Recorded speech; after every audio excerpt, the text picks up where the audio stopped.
How did a waterway become a graveyard for 25,000 people? The White Sea Canal, a colossal failure of Stalin's regime. Greetings, time travelers.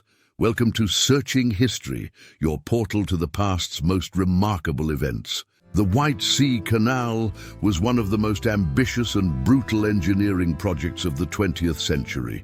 It was conceived by Joseph Stalin as a showcase of Soviet power and progress, a waterway that would link the Arctic Ocean with the Baltic Sea and facilitate trade and transportation. But it was also a massive slave labor camp where tens of thousands of prisoners from the Gulag system were forced to work under harsh conditions and with primitive tools.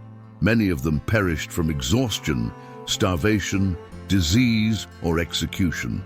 The construction of the canal began in 1931 and lasted for only 2 years, an astonishingly short time for such a complex undertaking. The canal stretched for 141 miles, of which 30 miles were man-made.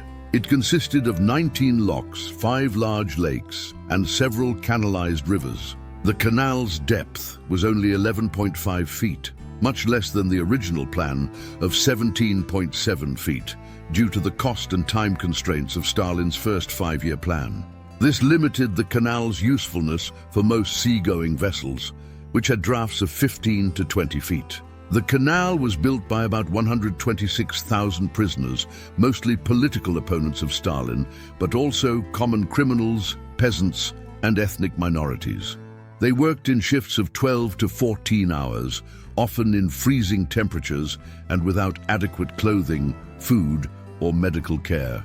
They used shovels, picks, wheelbarrows, and explosives to dig the canal, and often their bare hands to move the earth and rocks. They lived in overcrowded barracks, tents, or dugouts, and suffered from diseases such as typhus, scurvy, and dysentery. They were constantly watched and controlled by armed guards, who had orders to shoot anyone who tried to escape or disobey.